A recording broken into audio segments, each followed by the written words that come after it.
Praise the lord. యేసు రక్తమే జయము. మన రక్షకుడు మన విమోచకుడైన యేసుక్రీస్తు పరిశుద్ధ నామములో అందరికీ వందనాలు.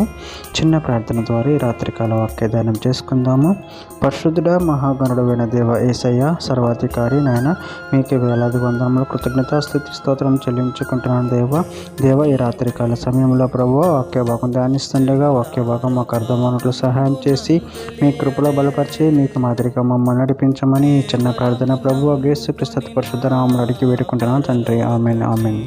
కీర్తనల గ్రంథం 116వ అధ్యాయం 8వ వచనము. మరణం నుండి నా ప్రాణమును, కన్నీళ్లు విడవకుండా నా కన్నులను, జారిపడకుండా నా పాదములను నువ్వు తప్పించి ఉన్నావు. ఆమేన్. దేవుడి వాక్య భాగం దీవించిన గాక. ప్రభునందు ప్రియులారా, మనం ఇక్కడ వాక్య భాగంలో గమనించినట్లయితే మరణం నుండి నా ప్రాణమును, కన్నీళ్లు విడవకుండా నా కన్నులను, జారిపడకుండా నా పాదములను నువ్వు తప్పించి ఉన్నావు. అదేవిధంగా వాక్య భాగంలో గమనించినట్లయితే కీర్తనల గ్రంథం 86వ అధ్యాయం 13వ వచనం, ప్రభువా నా దేవా నా ఎడల నువ్వు చూపిన కృప అధికమైనది, పాతాళపు అగాధము నుండి నా ప్రాణమును తప్పించి ఉన్నావు. ప్రకటన గ్రంథం 7వ అధ్యాయం 17వ వచనంలో, ఏలయనగా సింహాసన మధ్యమందు గొర్రెపిల్ల వారికి కాపరై జీవ జలముల బుగ్గల ఎదుకు వారిని నడిపించును. దేవుడే వారి కన్నుల నుండి ప్రతి బాష్ప బిందువును తుడిచివేయును.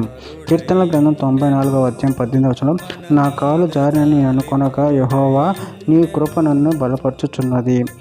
యెషయా గ్రంథం 40వ అధ్యాయం 11వ వచనము, గొర్రెల కాపరులు ఆయన తన మందను మేపును, తన బాహువుతో గొర్రె పిల్లను కూర్చి రమ్మున ఆనించుకొని మోయును, పాలిచ్చు వాటిని ఆయన మెల్లగా నడిపించును. అపోస్తల కార్యం గ్రంథం 20వ అధ్యాయం 28వ వచనంలో, దేవుడు తన స్వరక్తమిచ్చి సంపాదించిన తన సంఘమును కాయటకు పరిశుద్ధాత్మ మిమ్మును దేనియందు అధ్యక్షులుగా ఉంచిన ఆ యావత్ మందును గూర్చి మీ మట్టుకు మిమ్మును గూర్చి జాగ్రత్తగా ఉండుడి. పేతురు రాసిన మొదటి పత్రిక 5వ అధ్యాయం 2వ వచనంలో, బలిమి చేత కాక దేవుని చిత్త ప్రకారం ఇష్టపూర్వకముగాను దుర్లాపేక్షతో కాక సిద్ధ మనసుతో మీ మధ్యనున్న దేవుని మందును పై విచారణ చేర్చు దానిని కాయుడి. కీర్తనల గ్రంథం 36వ అధ్యాయం 9వ వచనంలో, నీ యొద్ద జీవ ఊట కలదు, నీ వెలుగును పొంది మేము వెలుగు చూచుచున్నాము. చివరిగా ఒక మాట, యెషయా గ్రంథం 60వ అధ్యాయం 20వ వచనంలో, నీ సూర్యుడు నీకు అస్తమింపడు, నీ చంద్రుడు క్షీణింపడు, యెహోవాయే నీకు నిత్యమైన వెలుగుగా ఉండును, నీ దుఃఖ దినములు సమాప్తములగును. ఆమె. దేవుడి వాక్య భాగం దీవించిన కాక చిన్న ప్రార్థన చేసుకుందాము.